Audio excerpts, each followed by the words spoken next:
International court of justice থেকে দেওয়া হয়েছে, যে যে কোর্ট থেকে দেওয়া হয়েছে সেটার মেম্বার হচ্ছে হলো তুমি, অর্থাৎ ডেভেলপমেন্ট কান্ট্রিও তুমি হচ্ছে এই আইসিজের মেম্বার। তো তোমার একটা মোরাল গ্রাউন্ড রয়েছে যাতে ক্লাইমেট চেঞ্জ যাতে না হয় বা গ্রিনহাউস এমিশন যাতে এটা লিমিট পর্যন্ত আমরা রাখতে পারি। তো সেই জায়গায় আমার কাছে মনে হয় যে এটি খুবই গুরুত্বপূর্ণ একটি ওপিনিয়ন। তো এইটিকে আসলে লিগ্যালি বাইন্ডিং করার মতো কোনো সুযোগ আছে কিনা, তো সেই বিষয়টি নিয়ে মূলত আমরা আজকে একটা ডিসকাশন করব। তো এবং এটিকে আসলে গ্লোবাল ফোরামে বাইন্ডিং করার জন্য কোনো স্কোপ তৈরি করা যায় কিনা, বাংলাদেশ থেকে সেরকম কোনো ইনিশিয়েটিভ নেওয়া যায় কিনা, তো সেই বিষয়গুলো নিয়েও আমরা মনে করি যে এই ওপেন ডিসকাশন থেকে বের হয়ে আসবে, যার মাধ্যমে আমরা হয়তো গভর্নমেন্টকে একটি বার্তা দিতে পারি যে বাংলাদেশ এই ক্ষেত্রে পায়োনিয়ার হতে পারে, এটিকে কিভাবে বাইন্ডিং করা যায়। International court of justice set up হয় 1945-এ। তখন যে বিভিন্ন বিষয়ে ডেফিনেশন দেয়া ছিল সেই ডেফিনেশন কিন্তু বদলানো যেতে পারে। Climate change related gender action plan তৈরি করতে গেলে সেখানে বেবিদের কথা চিন্তা করতে হবে, চিলড্রেনের কথা চিন্তা করতে হবে, ইয়ুথদেরকে প্রায়োরিটি দিতে হবে, মহিলাদের উইমেনকে তাদের কথা চিন্তা করতে হবে, তার সাথে চিন্তা করতে হবে আমার মতো লোকের কথা যারা ফিজিক্যালি চ্যালেঞ্জ, যাদের অসুবিধা আছে। কিয়োটো প্রোটোকল ওয়াজ লিগালি বাইন্ডিং। কিয়োটো প্রোটোকলে বলা ছিল প্রত্যেকটা দেশের অ্যামাউন্ট দেওয়া ছিল, 92কে বেস লাইন ধরে তুমি এত কমাবে, অ্যাভারেজ ছিল 5.2%, and they were able to reduce it by 7%। But 7% reduce করেছিল নিজেরা না করে আরেকজনের ঘাড়ে বন্দুক রেখে ক্লিন ডেভেলপমেন্ট মেকানিজমে তারা ক্রেডিট কিনেছিল। প্যারিস এগ্রিমেন্ট মনে করছে যে পৃথিবীর জন্য এটা খুবই ইম্পর্টেন্ট এবং এটাকে কার্যকর করতে হবে। প্যারিস এগ্রিমেন্ট সই হওয়ার সময় একটা দেশ নিকারাগুয়া প্রচণ্ড আপত্তি করেছিল যে কোয়ান্টিটিটা লিগালি বাইন্ডিং না করলে এটার কোনো ভ্যালু নাই, কিন্তু তখন ব্যবস্থা করা হয় যে প্রত্যেকটা দেশ জিএসটি করবে, গ্লোবাল স্টক টেকিং। অর্থাৎ গ্লোবাল স্টক টেকিং করেছে 2023-এ। দেখা যায় যে আমরা অনেক পিছনে আছি, নেক্সট স্টক টেকিং হবে 2028। তাহলে 2028-এই বলবে তুমি এত % কমাবে বলেছিলা, কমিয়েছ কি? যদি না কমিয়ে থাকে তাহলে যেন পেনাল্টির ব্যবস্থা আসে এবং ওই গ্লোবাল স্টক টেকিংয়ের মাধ্যমে যাতে গ্যাপটা ফুলফিলড হতে পারে এই ব্যবস্থা করার একটা নতুন ডাইমেনশন যুগ হয়েছে এই ইন্টারন্যাশনাল কোর্ট অফ জাস্টিসের ওপিনিয়ন থেকে। এটা কিন্তু লিগালি কোনো তারা যা বলেছে এটা কেউ যদি না মানে কিছুই করা যাবে, এটা ওপিনিয়ন, জাস্ট একটা ওপিনিয়ন। সো ওপিনিয়ন কে কীভাবে নেবেন তার উপরে। নতুন ডাইমেনশন কেন? এইটা পলিটিক্যাল একটা অ্যাঙ্গেল আছে, প্রত্যেকটা রাষ্ট্রই পলিটিক্যালি এটাকে দেখতে পারে এবং তারা এই পলিটিক্যাল অ্যাঙ্গেল থেকে এটা নিয়ে কথা বলতে পারে। দ্বিতীয়ত এটার লিগ্যাল অ্যাঙ্গেলও আছে, যেহেতু ইন্টারন্যাশনাল কোর্ট অফ জাস্টিস এই 45 থেকে এই পর্যন্ত বিভিন্ন বিষয়ে তারা ওপিনিয়ন দিয়েছে, তারা রায় দিয়েছে, তারা ভার্ডিক্ট দিয়েছে এবং অনেক ক্ষেত্রেই তাদের কথাগুলি শুনতে হয়। সেই প্রেক্ষাপটে হয়তো বা এটার একটা ভালো দিক আছে। এখানে একটা জিনিস কাজ করবে এটাতে, সেটা তো হলো পলিউটার্স পে প্রিন্সিপাল, যেটা আমাদের নিয়ে আমরা অনেকদিন ধরে কথা বলছি। এই ক্ষেত্রে এই ইন্টারন্যাশনাল কোর্ট অফ জাস্টিস তাদের এই মতামতটাকে রাষ্ট্রগুলি, প্রত্যেকটা রাষ্ট্র নিজ উদ্যোগে তাদের আইন কানুনগুলিকে পরিবর্তন করতে পারবে বা এটাকে স্ট্রেংথেন করতে পারবে। আরেকটা দিক আছে এটা, সেটা হলো হিউম্যান রাইটস। এইখানে হিউম্যান রাইটসের কথা বলেছে, পার্টিকুলারলি ক্লাইমেট ইনডিউসড মাইগ্রেন্ট যারা হবে, যাদেরকে ডিসপ্লেসড হয়ে যাবে, they could actually use this one. ওই কান্ট্রি করতে পারে, ওই জাতিগোষ্ঠী করতে পারে, এবং যারা ক্ষতিগ্রস্ত হবেন ইন্ডিভিজুয়াল তারাও করতে পারে। সেটা করতে পারে নিজের দেশে, সেটা করতে পারে আন্তর্জাতিক কোর্টে গিয়ে কথা বলতে পারে, কেস করতে পারে যে আমাদের এইটার এই অ্যাঙ্গেলে থেকে হিউম্যান রাইটস যেহেতু এটা ভায়োলেশন হচ্ছে, সুতরাং আপনারা এই বিষয়টাকে নজর দিবেন বা দেওয়ার জন্য তাদেরকে চাপ সৃষ্টি করা যেতে পারে। এখানে যেটা বলছে কোনোভাবে যেন প্রিভেন্ট করা হয় significant harm to environment and to humans and human rights এর বিষয়, তাই না? তো significant harm to environment and human rights এই 1.5 ডিগ্রিতে না থাকার কারণে, বিভিন্ন স্যালিনিটি ইনক্রিজের কারণে, ফসিল ফিউলের বন্ধ কমিয়ে না আনার জন্যে, আর human beings and the environment. And সেখানে আমরা দেখছি marginalised groups, women and children are the most affected. So আমি আমার জায়গা থেকে পার্সোনালি এবং আমার মনে হয় যে ফেমিনিস্ট লেন্স দিয়ে দেখলে আমরা বলবো আইসিজে আরও কিছু নিয়ে আসতে পারতো to make that connection with human rights and the rights based on gender justice, ঠিক আছে? সেইটা আসেনি। এবং যখন আমরা হিউম্যান রাইটসের কোর ভ্যালিউজের জায়গায় দেখি, তার মানে কি আমার পানির অধিকার, খাদ্যের অধিকার, নিরাপত্তার অধিকার, স্বাস্থ্যের অধিকার, এগুলো সবই কিন্তু জলবায়ু পরিবর্তনের কারণে কোনো না কোনোভাবে ক্ষতিগ্রস্ত হচ্ছে।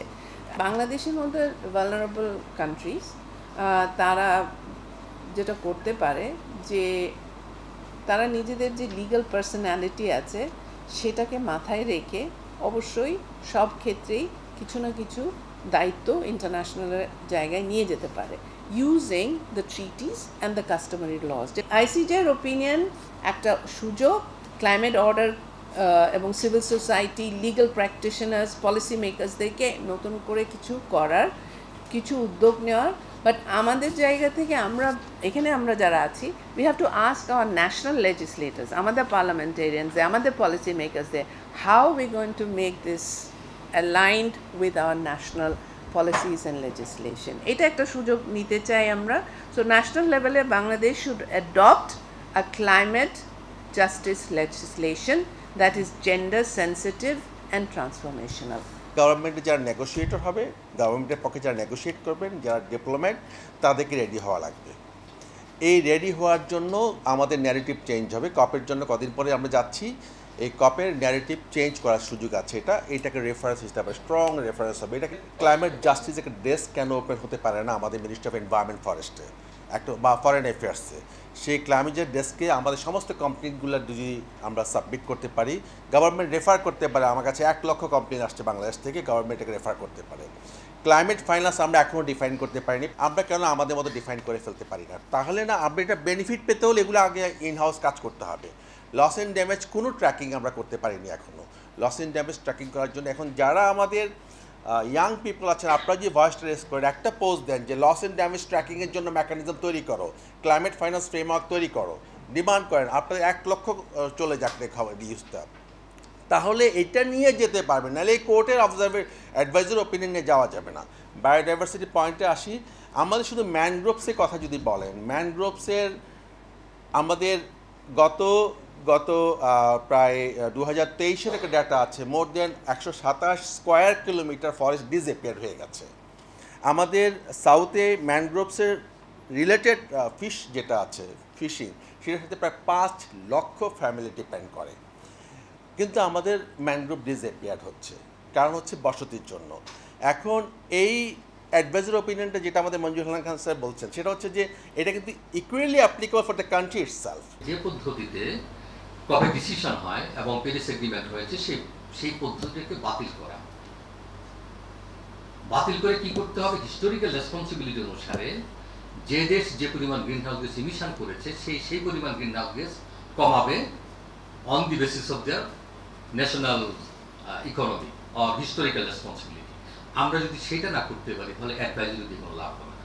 কারণ অ্যাডভাইজারি হচ্ছে for the countries will take decision. Country যখন ডিসিশন তৈরি করে তখন তাদের ন্যাশনাল ইন্টারেস্টকে মাথায় রেখে ডিসিশন তৈরি করে এবং গ্লোবাল ইন্টারেস্টকে কম্প্রোমাইজ করে, এবং আমরা সেই কম্প্রোমাইজ করছি। আরেকটা জায়গা আমার কাছে যেটা মনে হয়, এটাও খুব সেন্সিটিভ ইস্যু, এখানে অ্যাডভাইজারিতে বলা হয়েছে যে হিউম্যান রাইটসকে প্রোটেক্ট করা অথবা ডিসপ্লেসমেন্ট মাইগ্রেশনকে অ্যাড্রেস করা কে করবে? National government. তাহলে ক্লাইমেট চেঞ্জের ফলে যদি হিউম্যান রাইটস ভায়োলেটেড হয়, তাহলে বাংলাদেশের মতো একটা রাষ্ট্র এই যে পরিমাণ হিউম্যান রাইটস ভায়োলেট হবে সেটা এনশিওর করতে পারবে কিনা? তাহলে আমরা রাষ্ট্রগুলিকে বেশি করে দায়বদ্ধ করছি ক্লাইমেট চেঞ্জের যে ক্রাইসিসগুলো তৈরি হচ্ছে সেগুলোকে রেসপন্স করার জন্য।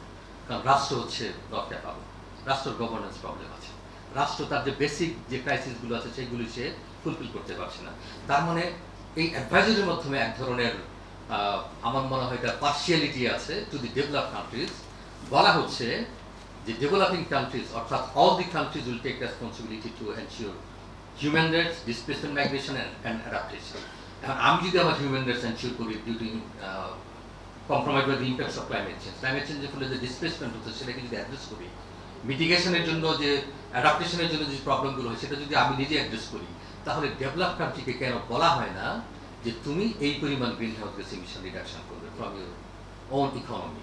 ধরেন ইন্টারন্যাশনাল কোর্ট অফ জাস্টিসে বাংলাদেশে একটা ক্লেম করবে, কোনো একটা বন্যা, গত বছরের ফেনীর ফ্লাড, গত বছরের ফেনীর ফ্লাডে কতটুকু ক্লাইমেট অ্যাট্রিবিউটেড, এটা যতক্ষণ পর্যন্ত আমরা ক্যালকুলেট না করতে পারবো, আমাদের ন্যাশনাল ক্যাপাসিটি ডেভেলপ না করবে, ততক্ষণ পর্যন্ত কিন্তু আমি ক্লেম করতে পারবো না, ততক্ষণ পর্যন্ত আমি যেতে পারবো না। এটাকে বলে ফ্র্যাকশন অফ অ্যাট্রিবিউটেবল রিস্ক, অর্থাৎ এফএআর, মানে সংক্ষেপে আইপিসিসি বলে। অর্থাৎ যে কোনো একটা দুর্যোগ হলে সাথে সাথে সেখানে একটা ন্যাশনাল অথরিটি ক্যালকুলেট করবে যে এই দুর্যোগের এতটুকু অংশ ক্লাইমেট চেঞ্জের কারণে হচ্ছে। ফেনীর দুর্যোগটা গত বছর কিন্তু আমাদের জন্য নতুন ছিল। আপনাদেরকে বলে রাখি, পৃথিবীতে 195টা দেশের মধ্যে 57টা দেশে আমরা দেখতে পাচ্ছি এখন নতুন করে বেশ কিছু দুর্যোগ হচ্ছে, যেসব দুর্যোগে আগে তারা কখনো ফেস করে নাই, এবং এইসব ক্ষেত্রে ক্লাইমেট অ্যাট্রিবিউটেড রিস্কটা সব থেকে বেশি প্রমিনেন্ট। বাংলাদেশে কিন্তু একটা দুর্যোগে আমরা ক্লাইমেট অ্যাট্রিবিউশনটা সব থেকে বেশি পজিটিভ দেখছি, এটা হচ্ছে আপনার ল্যান্ডস্লাইড। ল্যান্ডস্লাইডের বন্যার ক্ষেত্রে ক্লাইমেট অ্যাট্রিবিউটেড, বন্যা বা ঝড়ের ক্ষেত্রে আমরা আমাদের এফএআর এর ভ্যালুটা খুব কাছাকাছি হয় না, মানে ক্লাইমেট চেঞ্জের প্রভাবটা ততভাবে দেখা যায় না, কিন্তু ল্যান্ডস্লাইডের ক্ষেত্রে দেখা যায়। ন্যাশনাল ক্যাপাসিটি আমাদেরকে ডেভেলপ করতে হবে, না হলে তো আমরা ক্লেম করতে পারবো না। আমি গত 10 বছর ধরে বের করার চেষ্টা করছি, একটা প্রশ্নের উত্তর দেওয়ার চেষ্টা করছিলাম, সেটা হচ্ছে বাংলাদেশ বা আমাদের মতন দুর্বল দেশগুলো সবসময় তো আমরা গিয়ে বলি যে আমরা ভালনারেবল, কিন্তু প্রায়ই আমাদেরকে জিজ্ঞেস করা হয় তোমরা যে বললা তোমরা ভালনারেবল কেন? আমাদের কি সেই অ্যাসেসমেন্টগুলো আছে? আমরা বেশ কিছু আমাদের ন্যাশনাল সেন্সাস ডেটা অ্যানালাইসিস করে আমরা কিছু ভালনারেবিলিটি ইন্ডিকেটর ড্র করে আমরা ওদের কাছে যখন নিয়ে যাই, ওরা তখন বলে এর মধ্যে ক্লাইমেট চেঞ্জের কারণে কতটুকু, এটা তো তোমার ডেভেলপমেন্ট ডেফিসিট, ক্লাইমেট চেঞ্জের কারণে কতটুকু। সো সায়েন্সের দিক থেকে আমাদেরকে এই ব্যাপারে ন্যাশনাল ক্যাপাসিটি ডেভেলপ করতে হবে, then will be eligible to claim our right share against climate justice. আইসিজের একটা মতামত এসেছে, প্রচুর হইচই হচ্ছে। এই হইচই আসলে ভুক্তভোগী মানুষের জীবনে কোনো মূল্য নাই, কারণ যে ঋণের দায়ে এই পিতা তার সন্তানদের হত্যা করেছেন, ওই ঋণের দায়ে দিনের পর দিন উপকূলের সমস্ত মানুষ জড়িয়ে যাচ্ছেন। কারণ প্রত্যেক বছরে হয় তার বাড়িঘর এক্সট্রিম ওয়েদার ইভেন্টের কারণে ভেঙে যায়, অথবা সোলার আনসেট ডিজাস্টার লাইক স্যালাইনিটির কারণে তার বিল্ডিং নষ্ট হয়ে যায়, অথবা তার বাড়িঘর নষ্ট হয়ে যায়, অথবা তার ফসল নষ্ট হয়ে যায়। এর ক্ষতিপূরণ কিন্তু কেউ পায় না। আজকে আমফানের মতো একটি ঘটনা ঘটলো, সাতক্ষীরার ব্যাপক এলাকা তলিয়ে গেছে। বাংলাদেশ কাকে দায়ী করবে? এবং দায়ী যে করবে, এই দায়ের ক্ষতিপূরণ পাইতে পাইতে ওই জনবসতি বিলীন হয়ে যাবে। কোনো 5 বছর 10 বছর তো লাগবে। ওই জনবসতি 10 বছর পরে টাকা নিয়ে কি করবে? ধরে নেন বাংলাদেশ অথবা টুভালু একটি মামলা করেছে, সেই মামলায় তাকে $500 বিলিয়ন দিতে হবে। এইটা তার কূটনৈতিক সম্পর্কের উপর, তার বাণিজ্যিক সম্পর্কের উপর, তার অর্থনৈতিক সম্পর্কের উপর ব্যাপক প্রভাব পড়বে। সুতরাং এই রায় দিয়ে আপনি ডেভেলপ কান্ট্রিজকে কখনো রেসপন্সিবল করতে পারবেন না। আপনারা দেখবেন কিয়োটো প্রোটোকল থেকে প্যারিস এগ্রিমেন্টে ইটস এ প্যারাডাইম শিফট। কিয়োটোর কমপ্লায়েন্স মেকানিজম চমৎকার ছিল। One of the most beautiful global treaties is the Kyoto protocol. Annex A দেখবেন, ওখানে প্রত্যেকটা দেশের জন্য এগ্রিগেটেড কমিটমেন্ট আছে। Annex B, the sectors and gases. For example, Netherlands first commitment period এত % গ্রিনহাউস গ্যাস এমিশন করবে। যদি না পারে তাহলে 3% পেনাল্টি নিয়ে সেকেন্ড কমিটমেন্ট পিরিয়ডে যাবে। Is not it a beautiful, legally binding, rigorous compliance mechanism? But Kyoto Protocol কাজ করেনি, because ফার্স্ট কমিটমেন্ট পিরিয়ড আসার শেষ বছরে এসে কানাডা বলল আমরা এই প্রোটোকলে নাই, নিউজিল্যান্ড বলবো আমরাও নাই, জাপানও বললো আমরা নাই। তাহলে যদি মেজর ইমিটাররা কিয়োটো প্রোটোকলের পার্টি আমেরিকা কখনো ছিলই না। সো মেজর পলিউটার কান্ট্রি যদি একটা গ্লোবাল ট্রিটির মেম্বার না থাকে বা উইথড্র করে, তখন তো ট্রিটি ঝুলে যায়। So Kyoto protocol kind of paralysed, but এই জাজমেন্টটা বলছে is still alive and active, but it's a literature, right? So take it lightly. Second, আমরা যদি প্যারিস এগ্রিমেন্টের দিকে তাকাই, very interesting. we agreed for 1.5 degree commitment, right? Goal. আমরা একটা goal set করে ফেললাম 1.5 ডিগ্রি, চমৎকার। এই গোলটা ডেলিভারি কে দিবে? What is the delivery mechanism? That is the NDC. Can you read this word? NDC, nationally determined contribution. Paris Agreement negotiation আমরা অনেকেই ছিলাম। we spend long time to understand what is contribution. Why not commitment? What does US play with us? That's the US proposal. Finally, we have to agree. Then তখন থেকে প্রশ্নটা জুড়ে আছে nationally determined contribution কিভাবে commitment হয়?